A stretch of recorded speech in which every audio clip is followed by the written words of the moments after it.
Bien, hermanos, continuamos en la serie de esta primera carta de Timoteo. Hasta ahora el apóstol Pablo nos ha impartido consejos con respecto a los asuntos que en la mayoría tenían que ver con toda la comunidad cristiana que está dentro de la iglesia de Éfeso. En el capítulo 1 ha declarado la razón de por qué Timoteo había sido dejado en Éfeso. En el capítulo 2 ha dado instrucciones para la conducta de los hombres y las mujeres dentro del culto público. Y en el capítulo 3 ha estipulado los requisitos para los ancianos y diáconos. Y en el capítulo 4 ha señalado el sendero que Timoteo y todo ministro debe seguir a fin de enfrentar la apostasía y ser más eficiente como ministro de Cristo. En gran medida, hermanos, pero con importantes, digresiones o notas parénticas, podríamos decir así, personales. Todo esto era muy general, ¿sí? Porque Pablo ha venido hablando de instrucciones acerca de dentro del cuerpo de Cristo y que de manera general todo esto ha sido hasta ahora muy general desde hasta el capítulo 4, pero ahora en el capítulo 5 y parte del capítulo 6 el apóstol Pablo empieza a dirigir la atención en forma más especial a individuos y a grupos dentro de la comunidad cristiana. Por ejemplo, en los versículos 1 y 2 de este capítulo, los versículos que mi hermano acabó de leer, el apóstol señala el tipo de trato que Timoteo y los ministros deben dar a los miembros de la iglesia a la hora de corregir las faltas de algunos de ellos. En los versículos 3 al 16, Pablo va a dar instrucciones a los miembros del cuidado que deben tener por las viudas necesitadas de la iglesia, y de los versículos 17 al 25 da instrucciones acerca del trato con los pastores y a los que aspiran a dicho ministerio dentro de la iglesia. Pero es en los versículos 1 al 2 del capítulo 6, Pablo también va a dar otras instrucciones. En el capítulo 6 da instrucciones sobre la clase de trato en que se deben dar los siervos a los amos. Entonces, como podemos ver, hermanos, Pablo pasa de asuntos generales a asuntos particulares. Y en nuestra enseñanza de hoy, hermanos, nos centraremos en la primera de estas instrucciones, es decir, la sección que trata de los asuntos particulares que se encuentra en los versículos 1 y 2 del capítulo 5. Por eso el título que le hemos dado a esta enseñanza es Instrucciones respecto a la confrontación del pecado en la familia de la fe. Instrucciones respecto a la confrontación del pecado en la familia de la fe. Y el título de hecho abarca todo lo que vamos a decir, prácticamente ahí está el resumen. Un título muy largo, pero hermano, la idea es que con ese título usted pueda decir, bueno, ya sabemos de qué vamos a tratar. De las instrucciones que Pablo da con respecto a la confrontación o a la amonestación que se debe dar a los miembros de la familia de la fe, es decir, a la iglesia. Sin embargo, hermanos, antes de pasar al contenido de estos dos textos, es necesario que en esta sección que observemos que a lo largo de todas las escrituras, el evangelio, hermanos, regula todos los aspectos de nuestra vida. Hermanos, nosotros todos los asuntos, las esferas de nuestra vida deben ser y son regulados por la palabra. Y esto lo podemos ver claro desde el Antiguo Testamento como también en el Nuevo Testamento. Dios, como dueño y amo de todo cuanto existe, soberanamente Él tiene derecho a regular todos los aspectos de nuestra vida. Nosotros entendemos que nuestras almas no nos pertenecen, le pertenecen a Dios, y Él, como dueño de nuestras almas, Él y solamente Él tiene derecho a pedirnos cuentas de que nosotros vivamos conforme a sus estándares, a sus caminos, a sus sendas. A veces esas instrucciones que se dan para vivir la vida se encontrarán de manera explícita, como por ejemplo, Dios muchas veces dijo de forma clara, por ejemplo, no cometerás adulterio. Es algo, un mandamiento, una instrucción explícita. No robarás, no dejes de congregarte, son instrucciones que son muy explícitas dentro de la Escritura. Pero en muchas ocasiones ciertas instrucciones aparecen de manera implícita, a través de principios y a través de ejemplos que podemos extraer de las Escrituras para aplicarlas a nuestras vidas. Por ejemplo, ustedes recuerdan cuando Adán y Eva estaban en el huerto del Edén, ellos guardaban el día santo, el día de reposo. La pregunta es, ¿hubo algún mandamiento explícito para que ellos hicieran tal cosa? No.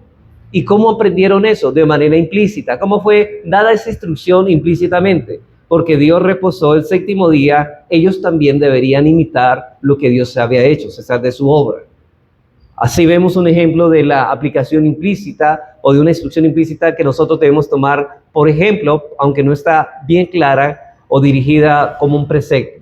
Así que nuestra confesión de fe, por eso dice, nuestra confesión en el párrafo 6, capítulo 1, dice lo siguiente, dice, todo el consejo de Dios tocante a todas las cosas necesarias para su propia gloria, la salvación del hombre, la fe y la vida están expresamente expuesto o necesariamente contenido implícitamente en las Sagradas Escrituras. Vuelvo a leer esto, noten lo que dice, todo el consejo de Dios tocante a las cosas necesarias para su propia gloria, la salvación del hombre, la fe y la vida, están expresamente, es decir, explícitamente expuestas o necesariamente contenidas implícitamente en las Sagradas Escrituras. Eso, el mismo párrafo nos está diciendo que las instrucciones que Dios da a todos los asuntos de nuestra vida están de manera explícitas o implícita dentro de la palabra. Así que en primer lugar, este párrafo de nuestra confesión nos enseña que en las Escrituras encontramos todo el consejo de Dios respecto a todas las cosas necesarias para la gloria de Dios, la salvación del hombre, la fe y la vida, una vida que sea agradable a Dios. Yo sé, hermanos, que aquí no vamos a encontrar estudios de química, de física, de estas cosas, de geografía, porque eso no es el tema. Estamos hablando de cómo vivir la vida para la gloria de Dios. Todo lo que entra en la esfera de vivir para la gloria de Dios y al agrado de Dios nos ha sido dada por el poder de Dios, nos ha sido revelada las Escrituras de una manera explícita o implícita. Eso es lo que queremos decir. Pero aún el que estudia matemáticas y lo hace la matemática, debe hacerla ¿con qué fin? De vivir para la gloria de Dios. El mismo que estudia la química y todas estas ciencias, aunque no están reveladas en la Escritura, todo lo que hacemos o las vocaciones que Dios nos ha dado, debemos usarlo para la gloria de Dios y vivir en piedad delante de Dios. Y en segundo lugar, esta parte de la confesión nos muestra la manera como se dan esas instrucciones. Dice explícita y expresamente expuestos, o implícitamente, necesariamente contenido en las Sagradas Escrituras, explícita o implícitamente. Así que todo lo que se requiere para saber cómo glorificar a Dios en todos los aspectos de nuestra vida nos han sido reveladas en la palabra de Dios. Dice el Salmo 19:7, por eso David dice que la ley de Jehová es la que convierte el alma. La ley de Jehová es perfecta, que convierte el alma. Es decir, la palabra aquí perfecta es la palabra entera, completa. Ahí está todo lo que necesitamos para vivir nuestra vida.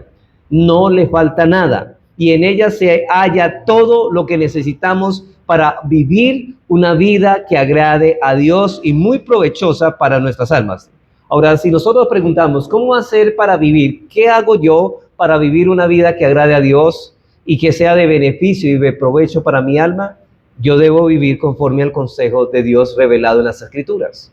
Por eso el salmista en el Salmo 1 dice que dichosa es la vida del hombre que no anda en el consejo del malo, es decir, no el consejo de los hombres malvados, ni el consejo de su propio corazón que es engañoso, sino que en la ley de Jehová está su deleite, está su delicia. Y en el Salmo 119, hablando del poema de la palabra de Dios, dice en el Salmo 119:1, dice, bienaventurados los perfectos de camino. ¿Y quiénes son ellos? Los que andan en la ley de Jehová. No andan conforme a su propia opinión o a sus propios criterios, sino andan conforme al consejo de Dios. Solamente somos libres si andamos en la perfecta ley de Dios. Y esta mañana decíamos en la clase de Escuela Dominical que libertad es la capacidad de hacer lo que Dios desea que hagamos, de lo que es agradable a Dios.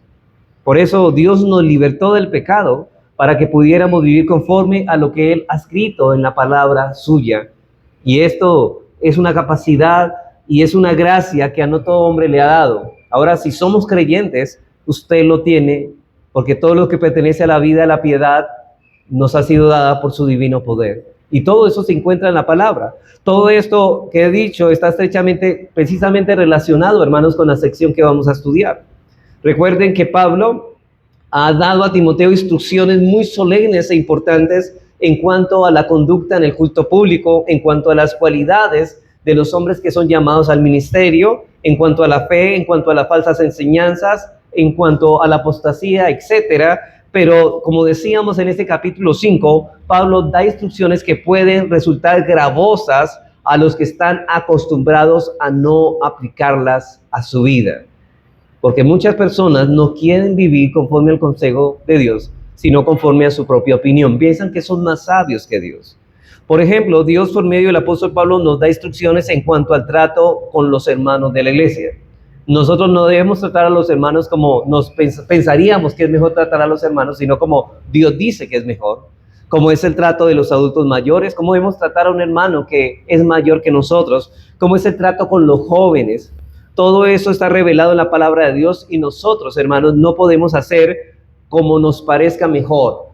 Todas estas cosas y otras más están reguladas por la Biblia y al convertirnos al Señor nos estamos comprometiendo de tomar esos principios y aplicarlos a nuestra vida y a no vivir conforme a nuestro criterio. De hecho, hermanos, cuando hablo de la conversión, es porque usted implica arrepentimiento y fe, ¿no?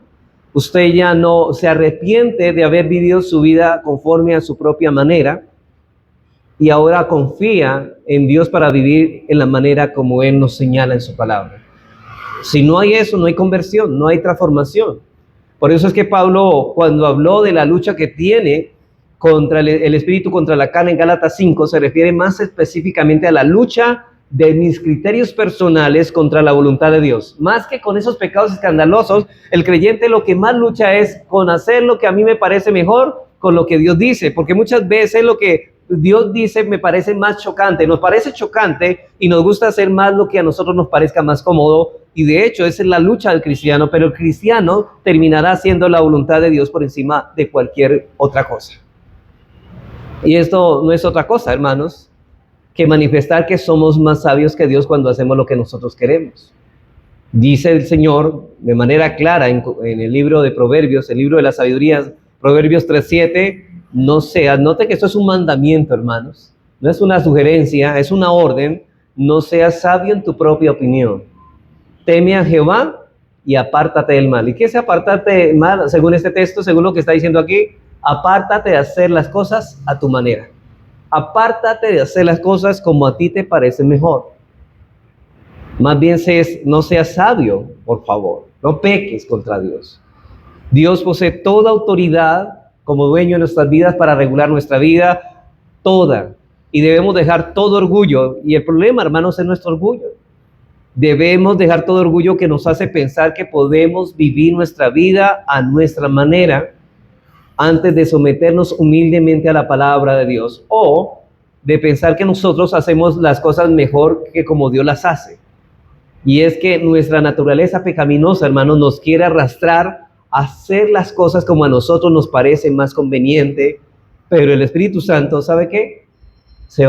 Nos va a llevar a hacer el consejo de Dios. Dice que todos los que son del Espíritu, todos los que son hijos de Dios, son guiados por el Espíritu de Dios. Eso es una marca de un verdadero cristiano. Pero aquel que se deja llevar por su propio consejo y por sus preferencias carnales, simplemente está expresando que no es hijo de Dios. Así que deberíamos tener y examinar, hermanos. Lo que quiero que en esta mañana es que usted examine a la luz de estas regulaciones o instrucciones si realmente usted está dispuesto humildemente a someterse a ellas y a vivir conforme a esto. Porque eso dice mucho de su cristianismo y de la obra de gracia que está operando en su corazón. Pasemos ahora entonces a considerar nuestro texto, en el que podemos, hermanos, extraer dos principios que debemos tener en cuenta a la hora de tratar con los hermanos de la iglesia. Recuerden que el tenor aquí es cómo debemos tratar con la familia de la fe. Y recuerden que Pablo le está dando instrucciones a Timoteo en calidad de ministro acerca del trato de los hermanos. Se le va a decir, mira Timoteo, tú eres pastor de esta iglesia de Éfeso, y esta es la manera en que Dios pide que debes tratar a los hermanos a la hora de amonestarlos.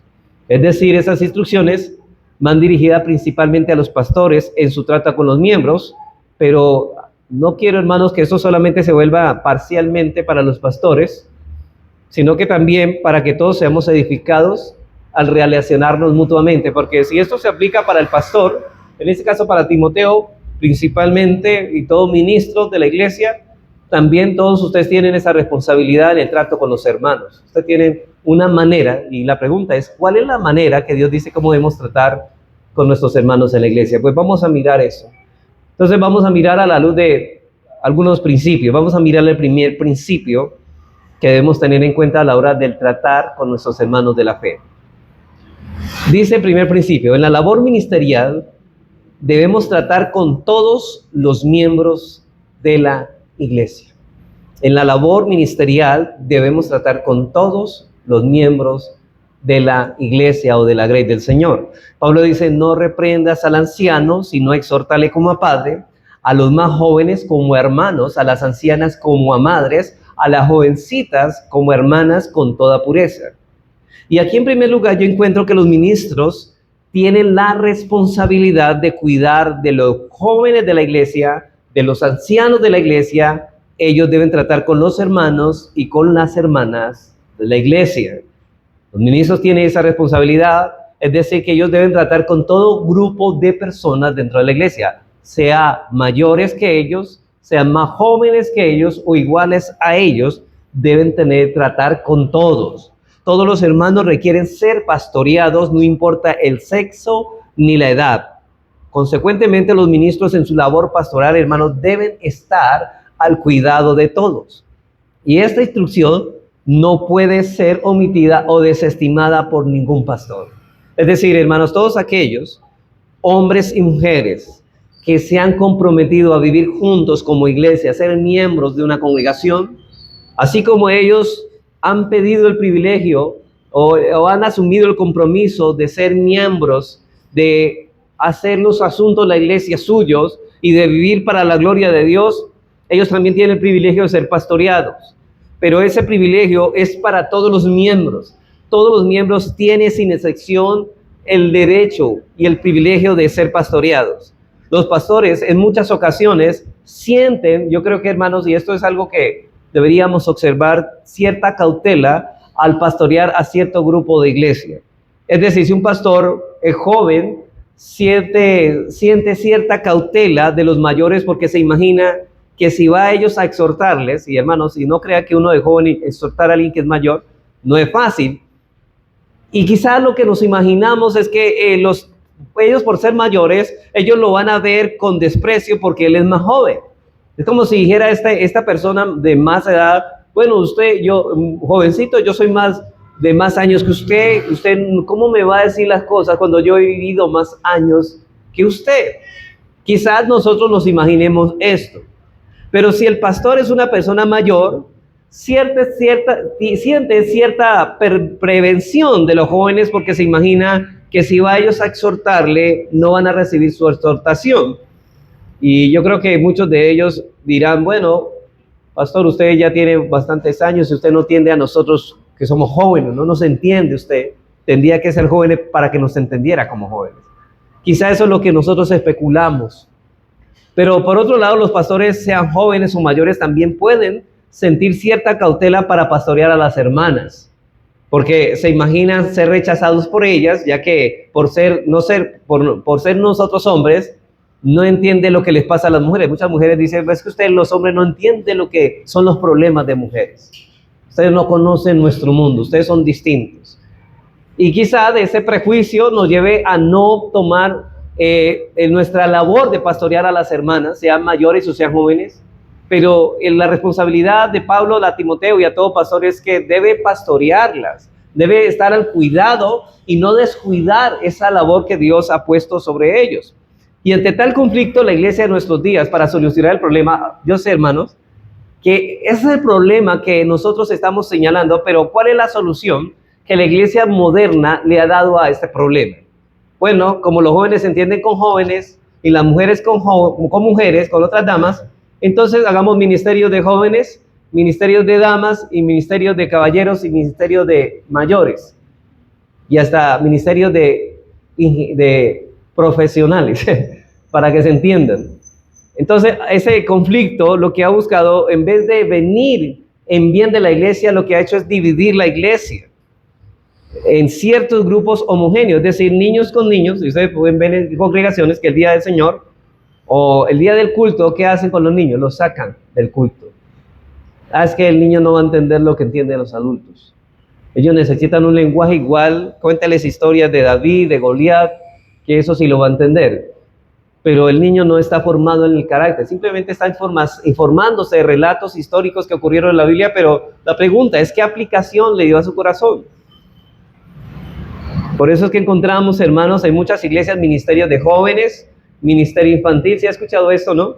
Ministerio de damas, ministerio de caballeros, y lo más tremendo es que algunas iglesias no rechazan el ministerio femenino de pastoras, pero tienen mujeres conferencistas. Es la misma cosa con un diferente nombre, con un distinto nombre. Algunos ministros de caballeros, etcétera, y así la iglesia comienza a fracturarse. Y hermanos, yo creo que esto va en detrimento de la unidad de la iglesia. Y así la unidad de la iglesia ha sido socavada, ya que muchos de estos grupos toman tanto poder y control en la congregación que dividen la iglesia. Y ya ni los pastores pueden meterse allí. No, porque para eso existe la líder de damas, líder de caballeros. Entonces el pastor, ¿qué hace? Nada. Simplemente se dedica a predicar, pero él no gobierna, él no lidera. Y las personas que hacen parte de estos grupos están tan envueltos en ellos que se les dificulta mucho después interrelacionarse con los demás. Pero hermanos, la iglesia es edificada especialmente por medio del culto público. Hermanos, si Dios ha puesto elementos esenciales del culto público, como miramos, medios de gracia públicos para nosotros fortalecer nuestra fe, ser exhortados. Así es que Dios ha indicado en su palabra que las mujeres, que los hombres, que los jóvenes y los niños sean edificados en el Señor dentro del culto público. Dios levantó una iglesia compuesta de toda clase de personas. Y es antibíblico, hermanos, antibíblico eso que han hecho en la actualidad, que haya una iglesia para ricos, una iglesia para pobres, otra para blancos y otra para negros, etcétera. O sea, lo que pasó mucho en Estados Unidos, la segregación. Ustedes, por ejemplo, en películas ven que hay iglesias solamente para negritos, ¿no? Todos son negritos, no hay ninguno blanco allí. O iglesias, por ejemplo, aquí en Colombia, algún movimiento que hizo iglesias solamente para profesionales. No voy a decir el nombre, usted ya sabe más o menos de qué, pero eso es homogeneizar y dividir la unidad de la iglesia. Y esto es antibíblico, hermano. No debemos nosotros cooperar en esto. Pablo, inspirada por Dios, dice en Gálatas 3:28, al contrario, dice que la iglesia reunida es una iglesia, un conjunto, una unidad diversa. Hay una variedad en unidad. Variedad en sexo, mujeres, hombres, variedad en edad, niños, adultos, variedad racial, negros, blancos, variedad social, pobres y ricos. Todos están allí en el culto público. Gálatas 3:28 dice que en la iglesia de Cristo, noten esto, ya no hay judío ni griego. O sea que no hay separación racial. No hay esclavo ni libre. No hay separación social. No hay varón ni mujer. No hay separación sexual. ¿Por qué? Mire la explicación de Pablo. Porque todos vosotros sois uno en Cristo Jesús. No deben de estar divididos, deben estar como uno en el culto público, niños y adultos, mujeres y hombres en el culto. Por eso, en ninguna circunstancia, hermanos, esa unidad debe ser socavada, ya que la iglesia es un solo cuerpo. Nunca perdamos de vista que Dios va a enseñar y va a verificar nuestra vida siendo pastoreados por los pastores de la iglesia. Ya que si eso, hermanos, si nuestras vidas no son así, y esto llegara a suceder, empezará a minarse la unidad de la iglesia. Si eso, divisiones, por ejemplo, comenzamos a dividir la iglesia, hermanos, esto destruirá la unidad. Y hermanos, ¿qué es lo que Pablo pide en Efesios 4? Está orando por la unidad de la iglesia, no por la división de ella. Así que esta instrucción no puede ser jamás omitida o desestimada por ningún pastor. Por cierto, cuando Pablo enviaba las cartas a cada iglesia de cada localidad, él incluía en ellas algunas instrucciones para la iglesia de manera corporativa. Y noten, digo corporativa porque todos los miembros estaban allí, pero también se dirigía a los esposos, a las esposas, a los padres, a los hijos, a los amos, a los esclavos, se dirigía a todos. Usted ve, por ejemplo, la carta de Efesios, en Efesios 5, que él va dirigido a toda clase de personas dentro de la iglesia. Cuando él hablaba a los niños, ¿qué estaba asumiendo? Que los niños estaban ahí reunidos con los adultos. Y Pablo lo hacía así. Por ejemplo, cuando le dice esposas sujetados a vuestros esposos, está asumiendo que las mujeres estaban allí. Así que Pablo lo hacía así porque él sabía que esa carta iba a ser leída a toda la congregación en el culto corporativo, donde iban a estar toda clase de hermanos juntos, niños, jóvenes, adultos, ancianos, hombres y mujeres. Y por eso no sacamos a los niños para que tengan su clase aparte, porque esto no es bíblico. Dijo Dios de los niños: dejad a mí venir a los niños hacia mí, porque los tales es el reino de los cielos, y no se lo impidáis a ellos. Recuerdo que en esta ocasión Cristo iba a hacer su predicación y los apóstoles iban a sacar a los niños para que no interrumpieran la enseñanza de Cristo. Y él que les dice: no los saquen, déjenlos aquí, porque de ellos es el reino de los cielos. Y hermanos, aquí debemos obedecer a Dios antes que a los hombres y antes que nuestro propio criterio. Muchas iglesias no están siendo gobernadas por la palabra de Dios, sino por el criterio de los hombres. Y esa división viene del hombre, no de Dios. Dios busca la unidad, quiere la unidad en su pueblo. Una unidad en diversidad. En segundo lugar, pero los miembros también tienen la responsabilidad, noten que no es solamente una responsabilidad de los pastores, sino que los miembros también tienen la responsabilidad de no pasar por alto lo que se requiere en el cuidado y la supervisión pastoral. Los miembros también tienen esa responsabilidad. Ni los mayores, ni los jóvenes, ni los varones, ni las mujeres de una iglesia deben creer que no requieren ser pastoreados. Es decir, hermanos, el pastor no debe pasar por alto o descuidar su responsabilidad que él tiene de pastorear a todos los miembros de la iglesia. Pero los miembros no se deben olvidar que ellos tienen la responsabilidad de no pasar por alto, que ellos requieren ese cuidado y esa supervisión pastoral. ¿Por qué una persona, hermanos, se hace miembro de una iglesia? Porque ve la necesidad de ser pastoreada, la necesidad de ser supervisada. Así como el pastor tiene responsabilidad de pastorear, ellos tienen la responsabilidad de dejarse pastorear también. Pese a la juventud de Timoteo, él tenía la autoridad pastoral sobre los hermanos para supervisarlos y cuidar de sus almas. En una de nuestras enseñanzas anteriores, hermanos, vimos la importancia que posee el ministerio pastoral y de qué manera los ministros son instrumentos de Dios, incluso para frenar la apostasía en la iglesia. Pero para que este ministro pueda tener efectividad en pastorear a los que está pastoreando, los que están siendo pastoreados deben dejarse pastorear.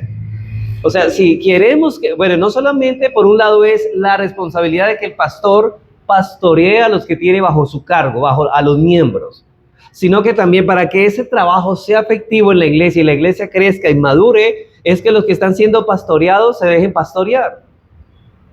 Porque una cosa y la otra, es decir, porque hay personas que dirían: bueno, pastor, yo estoy dispuesto a que usted me enseñe, pero usted que me venga a decir las cosas a mí, eso que me vengan a pisar los callos no me gusta, o a mostrar las faltas.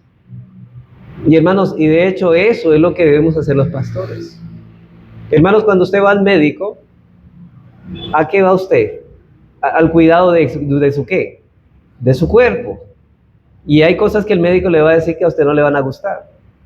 Ahora usted va a decir: sí, doctor, yo vengo acá, pero no estoy dispuesto a que usted me diga lo que no quiero oír. Dígame las cosas bonitas. Hermanos, ¿tendría efectividad ese médico en su trabajo como médico? Obvio que no, porque él va a señalarle deficiencias que hay en su cuerpo para poder tomar un procedimiento para el bien de su cuerpo. Pues, hermanos, hablemos del pastor o del pastoreo como un médico de las almas. Hay algo más importante que su cuerpo, su alma. Y si usted va al pastor, si usted quiere ser pastoreado, es que usted quiere que alguien le pastoree, pero también ese pastor, así como le va a hablar que su salud espiritual está bien, también le va a mostrar las deficiencias y síntomas de alguna enfermedad espiritual que está viviendo usted. Y usted tiene que estar dispuesto a hacer humildemente a reconocer que eso está pasando para meterse o para seguir un procedimiento para el bien de su alma. Por eso vimos, hermanos, que una de las maneras de poder refrenar la maldad en la apostasía en la iglesia es siendo que la importancia que posee el ministerio pastoral, pero para que este ministerio pueda tener efectividad, los hermanos deben dejarse pastorear. Una cosa y la otra, los pastores no deben pasar por alto que todos en la iglesia son su responsabilidad, pero los hermanos de la iglesia no deben pasar por alto que todos están bajo la autoridad y supervisión de esos ministros. No importa la edad, la posición social, género, ese hermano requiere ser pastoreado, aún lo requieren los mismos pastores. De hecho, los pastores requieren ser pastoreados. Yo deseo que haya otro pastor. ¿Por qué? Porque yo necesito que él me pastoree a mí y yo lo pastoree a él. Porque nosotros no estamos tampoco solos, nosotros también necesitamos del pastoreo. Y en el pastoreo la dificultad se levanta, hermanos, ustedes saben cuando los pastores tienen que llamar al hermano para reprenderlo. Ahí es el problema. Aquí en el púlpito todo bien, ¿cierto? Porque es allí donde se despierta el orgullo y se levanta el muro de la autodefensa, que impide que el pastoreo de los ministros tengan la efectividad en la vida de los hermanos. Muchos hermanos, cuando uno le va a señalar pastor, pues a mí no me gusta, yo no sé qué me va a decir, pero ya no me está gustando, sabe lo que le va a decir, pero ya ella se presume que es una exhortación.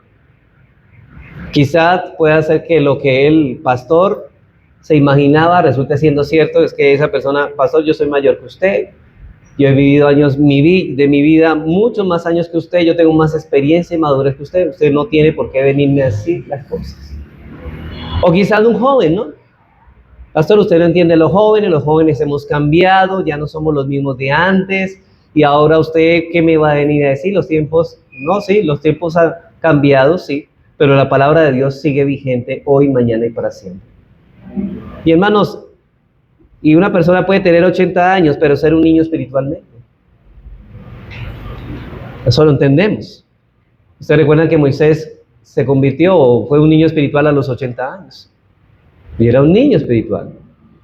La edad, la madurez espiritual no la hacen los años, la hace el carácter cristiano formado en él, el temor de Dios que hay en él.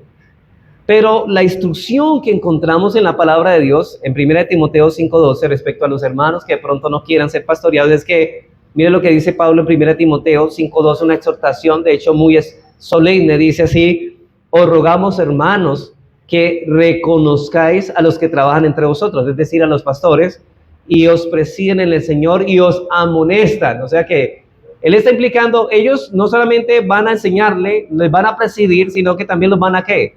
A regañar en ciertos momentos, lo van a amonestar. O sea que reconozcan esto, no sean orgullosos.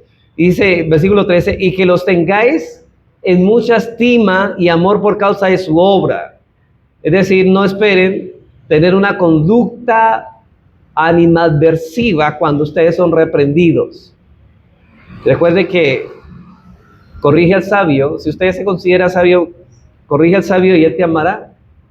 Pero cuando corregimos al necio, nos aborrecerá. Ahora Pablo le dice a los hermanos, por favor, reconozcan el trabajo que ellos tienen de pastorearles, de señalarles muchas veces su falta. No solamente los va a instruir en la disciplina, no solamente les va a dar instrucciones en su disciplina, sino que también les va a corregir disciplinariamente, como un padre, ¿no? Un padre no solamente a sus hijos que ama los instruye, sino que también los corrige, y eso va a ser el pastor, como un padre.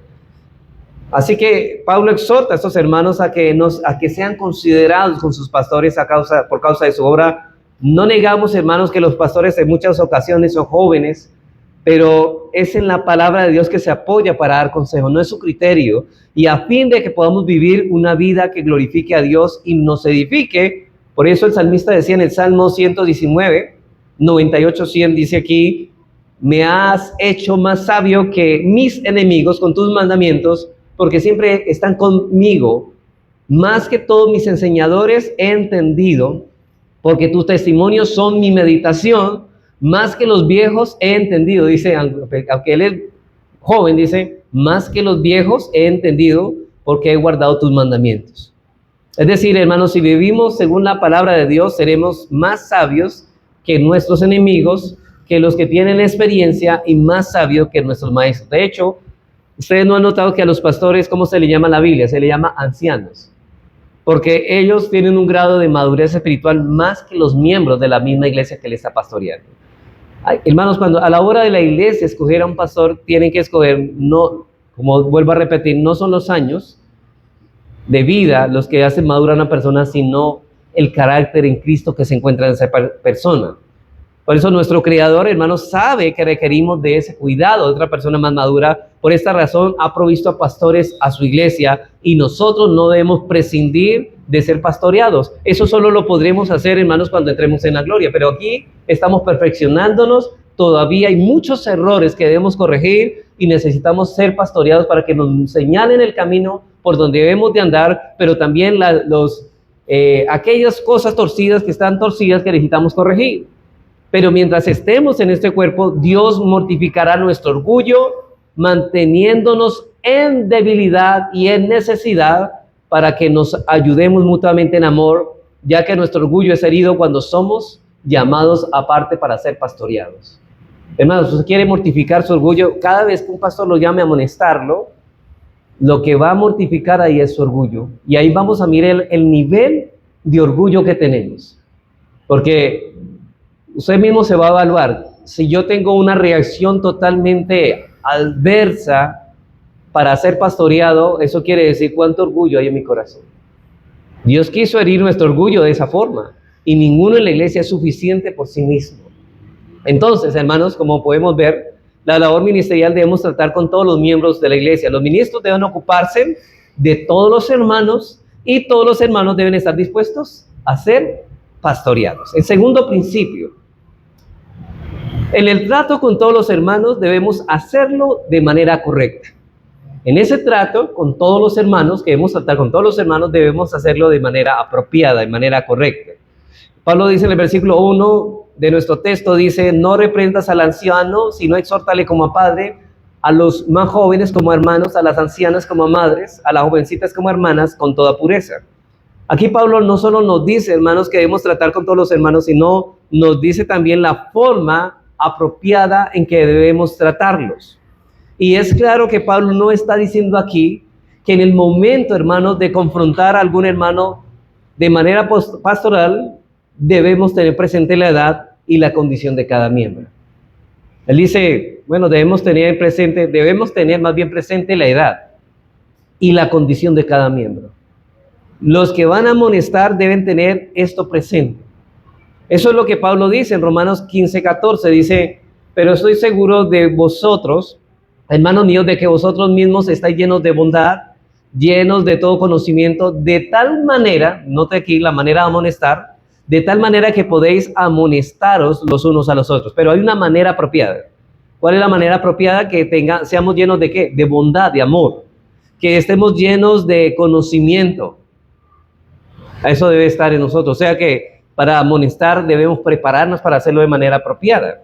Para amonestar de manera apropiada, dice Pablo, hay que tener bondad, conocimiento. Y el mismo Pablo le señala a los hermanos de Galacia, en Gálatas 6:1, perdón, dice: hermanos, si alguno fuere sorprendido en alguna falta, vosotros que sois espirituales, mire la forma como dice: restaurarle con espíritu de mansedumbre, con bondad restaurarle. Un trato bondadoso, una manera apropiada para amonestar o restaurar al hermano. Una vez más, esto debe ser tenido en cuenta por los que amonestan, no por el que amonesta, pero no por aquel que es amonestado. Ahora reitero esto. Noten lo que estoy diciendo, hermanos. Recuerden que debemos tener en cuenta la manera apropiada a la hora de amonestar a alguien. Pero quien debe centrarse en la manera de amonestar no es el que está siendo amonestado, sino el que está amonestando.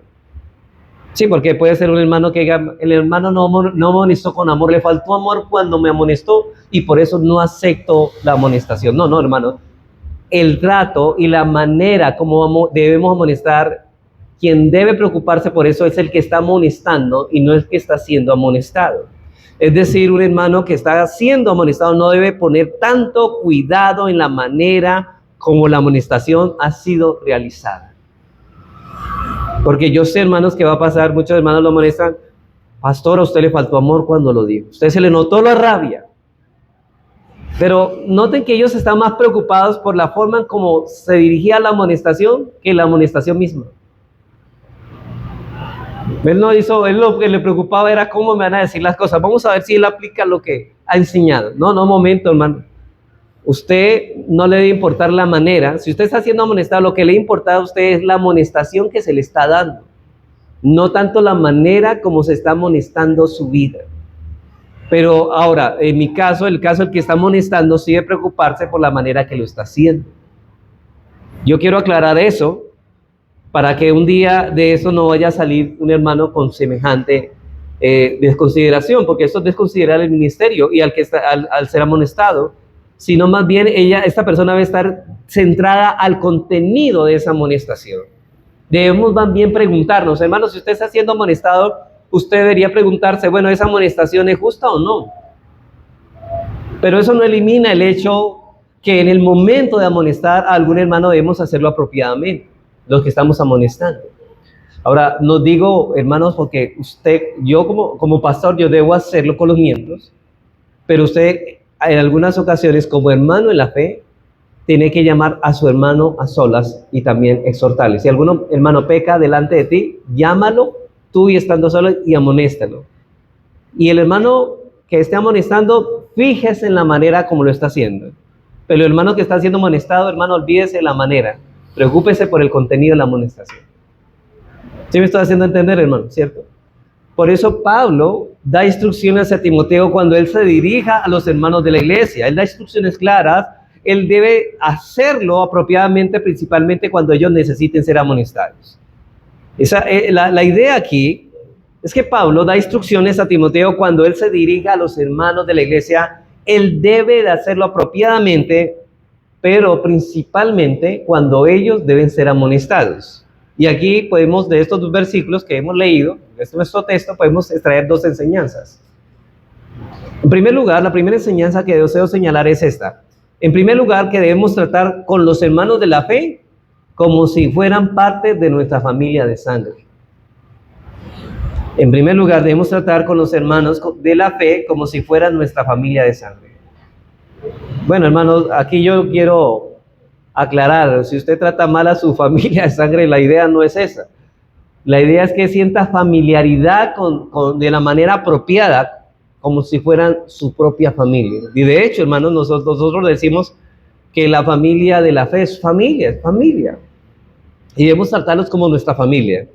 Por ejemplo, Pablo dice, no reprendas al anciano, note esto, o sea, al hombre de mayor edad, sino exhórtale como a quién, como a padre. Aquí la palabra anciano no se usa aquí para referirse al oficio de anciano por la madurez espiritual, ¿no? Sino a un hombre de edad avanzada que es miembro de la iglesia, como lo demuestra claramente el contexto, que habla de la distinción de sexo y edad. Pablo se refiere aquí en este texto a aquellos hermanos de edad avanzada que en cierto momento requieren de la amonestación pastoral. Ellos necesitan ser exhortados, sin embargo, teniendo presente la edad del hermano y el respeto que debemos tener por los ancianos. Hermanos, no es el mismo trato que yo debo dar a una persona que es mayor que yo, a una persona que es menor que yo. El trato es diferente. Yo debo tratarlo aquí, Pablo dice, ¿como a qué? Como a un padre. Y hermano, ¿cómo debe ser un hijo con su padre? Respetuoso. De hecho, ni siquiera le iríamos por el nombre. Decía hermano o don o alguna cosa, pero nunca deberíamos tratarlo de manera ligera, hermano. Creo que nosotros deberíamos trabajar mucho porque muchas veces llamamos, por ejemplo, al hermano, digamos, no existe aquí el hermano Miguel, pero por ejemplo, si un joven se dirige a un hermano mayor, no le llame Miguel, hermano o don Miguel, con respeto. Debemos ser respetuosos. Y aquí es lamentable, hermanos, decir cómo en nuestro tiempo la falta de respeto a las personas mayores se ha ido perdiendo, ¿no? Usted lo ha notado en los hogares y eso lo hemos claramente manifestado como muchos jóvenes se dirigen hacia las personas mayores. Algunos les dicen cuchos. Hermanos, eso no es respeto por los hombres que le han dado la vida, por sus primogenitores, o más bien progenitores, perdón, no es primogenitores, sino progenitores. Y por ejemplo, cuando los hijos se dirigen a sus padres por sus nombres, Camilo, Miguel, Pedro, no. Ellos tienen que respetarle. A papá se le llama papá, mamá se le llama mamá. Y eso es respeto, pero no por el nombre. Hermanos, y eso lo hemos visto y hemos permitido eso, y ese vicio se ha vuelto algo normal en nuestra sociedad, ¿cierto? Por ejemplo, hermanos, o como un jovencito llamando a su hermano de la iglesia, hey, usted. Hermanos, eso falta de respeto. Los jóvenes no deben dirigirse a sus mayores de esa forma, como si fueran iguales. Jóvenes que me escuchan, usted cuando se dirige a una persona mayor tiene que hacerlo con el debido respeto, teniendo en cuenta que ellos son mayores que usted y usted les debe respeto. Padres, ustedes deben enseñarles también a sus hijos que cuando se dirijan a un adulto, no solamente a ustedes, deben hacerlo con respeto, porque así lo ordena Dios en su palabra, que ese respeto por los mayores debe expresarse aún en nuestro hablar y hacia cualquier persona que está en autoridad. Observen que la Escritura, hermanos, dice que la esposa debe someterse a su marido, y por eso en 1 de Pedro 3 se nos dice que Sara, ¿sabe cómo le llamaba a su esposo Abraham? Señor a su marido. Ahora, no estamos tomando esto de manera literal, no es que diga, usted puede decirle mi amor, todo esto, pero no es bien, hermanos, que una mujer le llame a su esposo por su nombre. Es, en cierta manera, falta de respeto. Hay muchas mujeres, de hecho, hermanos, que se ha pasado que sutilmente mandan a callar a su marido cuando están en público. Están hablando y déjeme hablar, usted cállese, hermanos, o déjeme que yo hablo. Eso es falta de respeto de una esposa sobre su marido, hermanos, porque ni siquiera un marido que sí está en posición de autoridad debe respetar a su mujer, mucho menos lo debe hacer una mujer que no está bajo posición de autoridad. Debemos ser respetuosos en nuestra manera de hablar, cómo nos dirigimos. Mire, hermanos, de hecho, una falta de respeto entre hermanos es cuando alguien está hablando y nosotros hablamos cuando la persona está hablando. Es una falta de respeto. Nosotros deberíamos saber, si alguien está hablando, ¿qué debería hacer yo? Y esperar que él termine de hablar para poder hablar yo. De hecho, una falta de respeto también deberían de en la congregación. Es cuando unas mujeres son las que hablan y el hombre no habla. Déjeme, amor, que yo le... De allá puede decirle amor, pero es una manera respetuosa. Déjeme, amor, que yo voy a decir las cosas. Está mandando ¿a qué? A callar a su esposo. Pero eso es lo que vemos hoy, hermano, y se ha convertido en algo que nos hemos acostumbrado. Eso es lo que dice el apóstol Pablo, dice, no reprendas ásperamente al anciano, o sea, no lo trates con irrespeto, porque debe ser respetado. Dice Levíticos 19:32, delante de las canas te levantarás y honrarás el rostro del anciano, y de tu Dios tendrá temor, yo Jehová, dice él. Debemos respetar. Y Dios me ordena respetar a mis mayores. Salomón dice en Proverbios 20:29 que la gloria de los jóvenes es su fuerza, sí, y la hermosura de los ancianos es su vejez. Por eso Pablo le dice a Timoteo que él no debería reprender ásperamente a un anciano. Pablo dice, no reprendas ásperamente al anciano, y la palabra reprender aquí se refiere a una reprensión áspera y violenta. Lo que Pablo quiere decir es que no debemos ser ásperos a la hora de exhortar a un hermano mayor de la iglesia, aun cuando se haya en pecado y requiera ser confrontado. Hermanos, él es digno de respeto por sus canas, por su edad. Debemos amonestarlo. Ahora, ¿esto elimina que debemos amonestarlo? De ninguna manera. El problema es que Pablo dice, amonéstelo, es el deber del pastor, es el deber del hermano, ¿pero qué? Pero hágalo apropiadamente, hágalo con respeto y no ásperamente. En vez de tratarlo duramente, debemos tratarlo con respeto que un pastor mostraría a su propio padre. Hermanos, ¿cómo se portaría un pastor con su propio padre? Bueno, yo nunca tuve padre, pero bueno, no podríamos decir ese ejemplo, pero bueno, otro pastor que tenga a su padre, ¿cómo lo trataría? Él mismo debería tratar. Por ejemplo, ¿usted cómo trataría a su padre? Entonces trate al hermano mayor como si fuera su padre. Y eso también se aplica cuando vamos a exhortar a las hermanas mayores. Dice en el versículo 2, a las ancianas como a quién? como a madres, respetuosamente, como si fuera mi madre. Las hermanas mayores de la congregación no deben ser excluidas de la esfera del consejo pastoral con respecto al pecado, aunque esta tarea a veces pueda ser muy delicada, no debe ser desechada. Pero cuando un pastor amonesta a las hermanas mayores, debe tratarlas como un hijo adulto amante trata a su madre que ha errado. Y hermanos, no está mal que un hijo corrija a su madre, pero debe hacerlo con todo el respeto del mundo, con todo el respeto. En ese espíritu que un pastor es el mismo espíritu que debe proceder cuando se siente obligado a amonestar a las hermanas mayores de la congregación que han errado. Esto lo enseña también en Proverbios 23:22. Salomón dice: oye a tu padre, a aquel que te engendró, y cuando tu madre envejeciere, no la menosprecies. Mire, por cierto, hay un síntoma de impiedad en los postreros días que Pablo habló en 2 de Timoteo capítulo 3, que sería la falta de respeto a los padres.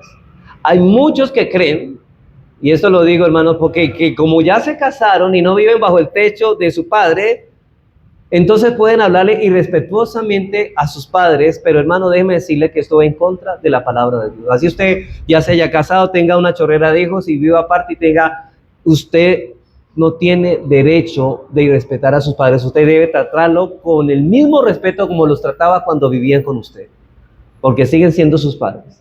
No dejaron de serlo, hermano. Del hecho que usted se haya ido de la casa, no significa que ellos dejaron de ser lo que son. Ellos siguen siendo sus padres.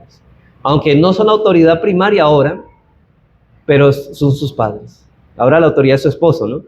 Pero sigue usted siendo sus padres y le deben respeto. Dice en Éxodo 21:15, note lo que pasa, y esto era muy serio, hermanos, en la escritura, en el Antiguo Testamento, en Israel era muy serio este tema. Éxodo 21:15 dice, el que hiriere a su padre o a su madre, ¿qué debe hacer? Morirá. O sea que la pena capital en Israel para los padres que hirieren o golpearan a sus padres tenían muerte. Por ejemplo, ¿usted ha visto esos niños que desde tierna edad levantan la mano a su padre y a su madre? Dios aborrece eso.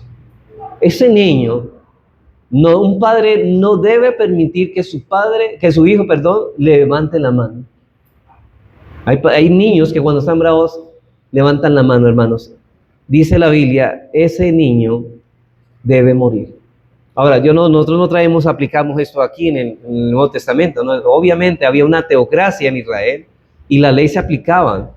Pero hermanos, el mismo disgusto que tiene Dios en el Antiguo Testamento con esos hijos rebeldes y contumaces es el mismo disgusto que tiene hoy por esos muchachos que son así. Y mira lo que dice el versículo 17. Dice, igualmente, el que maldijere a su padre o a su madre, morirá.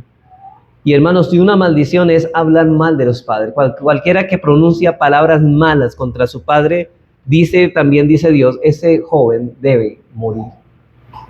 Y noten que aquí no está hablando solamente de los que están bajo el techo, sino de los hijos que ya están viviendo aparte en otros hogares.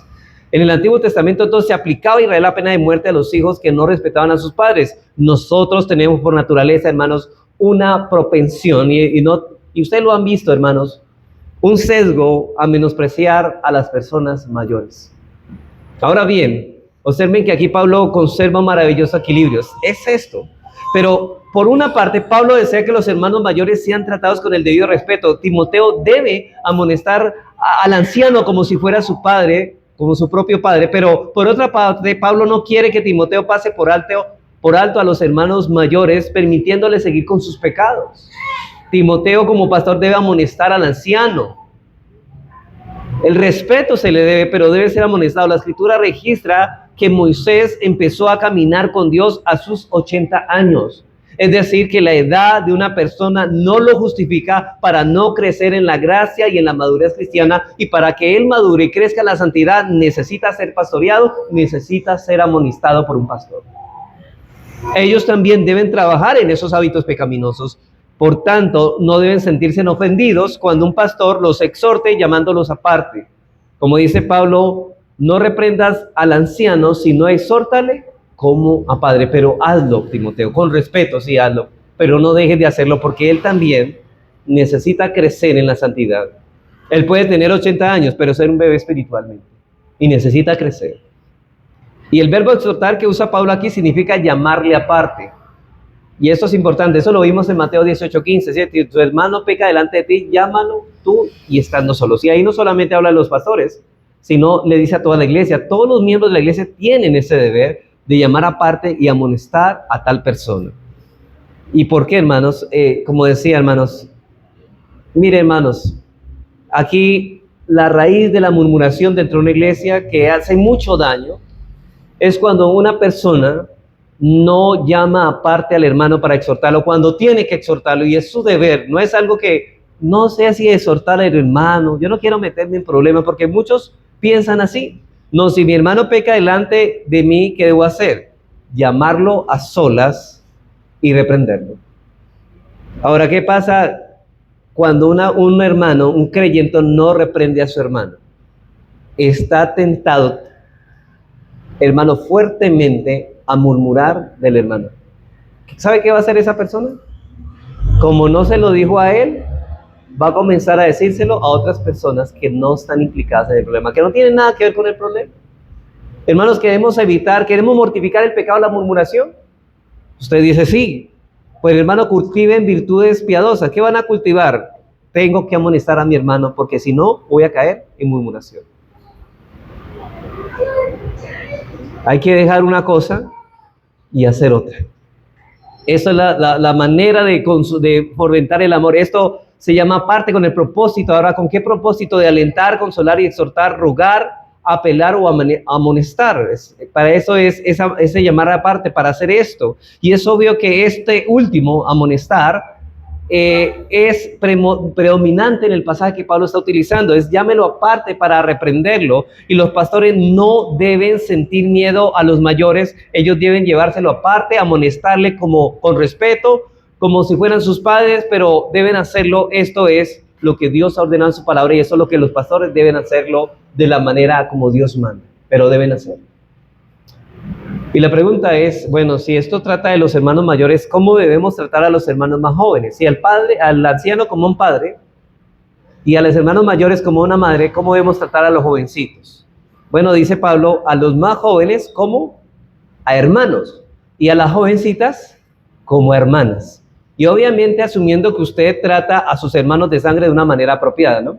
No que estén agarrados en la casa, sino que los trata de una manera apropiada como el Señor dice. Entonces la primera enseñanza que vemos en este pasaje es que debemos tratar a nuestros hermanos de la fe como si fueran parte de nuestra familia. En segundo lugar, al tratar a las hermanas más jóvenes, noten lo que dice Pablo, debemos hacerlo con toda pureza. Y cuando Pablo le hace esta instrucción a Timoteo, Timoteo tenía ciertas cosas, hermano. Él era un joven y en segundo lugar era soltero. O sea que al amonestar a las jovencitas iba a tener cierta propensión o tentación por alguna situación, porque dice llame o esté con esta hermana o esta jovencita amonestándole a solas. Ahora, ese a solas, hermanos, no es que tan solo, ¿no? Para no ceder a la tentación, sino aparte donde los demás no escuchen, pero no estando tan solo tampoco. Así que él tenía esa tarea. A las mujeres con toda pureza, a las jovencitas como hermanas con toda pureza. Entonces, en segundo lugar, al tratar con las hermanas más jóvenes, debes hacerlo con pureza. Y las mujeres más jóvenes también son objeto del cuidado pastoral. Deben ser amonestadas como hermanas, pero con toda pureza. Y Timoteo era joven, soltero. Y en este asunto es lamentable, hermanos, que muchos pastores hayan tenido que dejar el ministerio por haberse involucrado en pecados con jovencitas en la iglesia. Porque no supieron manejar esto. ¿Qué les faltó? Pureza. No hay cosa que más fácilmente haga o destruya a un joven pastor que su conducta con una mujer. Y eso puede pasar, hermanos. De por sí, no quiero, pero las jovencitas en su inmadurez sienten que el pastor no le habla como el papá, que le habla más tiernamente, amorosa, y esta de pronto lo lleva a enamorarse y a imaginarse lo que no está pasando. Ay, es que el pastor me habla más bonito, es que el pastor me cuida. Entonces eso puede comenzar a volverse en algo que es tentador, y el diablo podemos darle lugar al diablo, y tenemos que cuidarnos de esto. ¿Por qué, hermanos?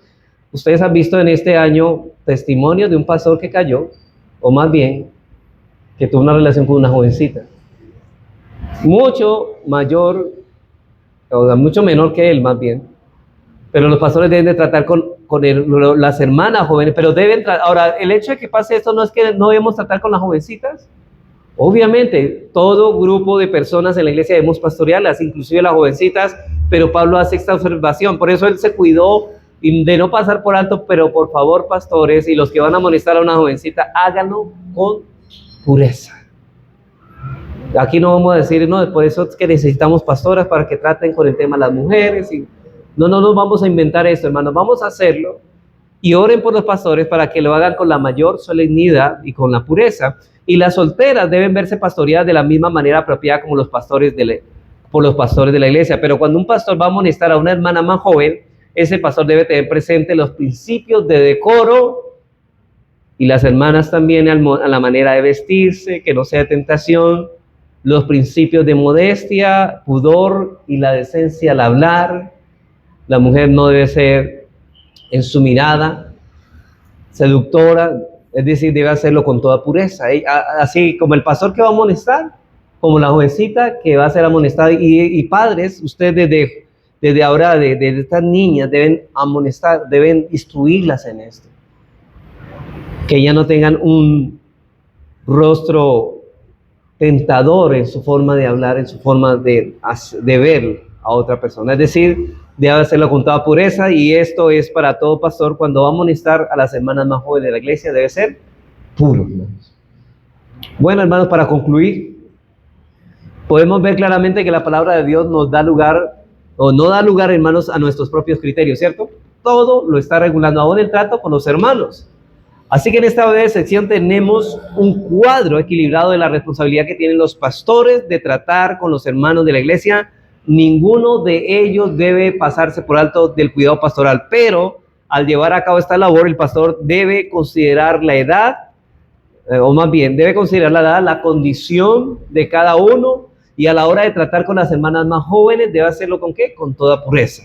Desde luego, hermanos, es cierto que la instrucción dada aquí por Pablo en estos dos versículos fue principalmente para los pastores. Sin embargo, no es solamente para ellos. Aquí se nos enseña cómo debemos tratarnos los unos con los otros como miembros del cuerpo de Cristo. Estas instrucciones del apóstol Pablo a Timoteo, hermanos, son un claro mensaje de que todos los creyentes, todos, en cuanto a cómo afrontar el problema de pecado y la reprensión dentro de la iglesia. Ya Él nos ha dado claro eso, y espero, hermanos, que no se quede solamente en sus mentes, sino que pongan ejercicio y oren para que el Señor le dé la gracia para aplicar estas verdades en su vida en nivel congregacional. Vamos ahora.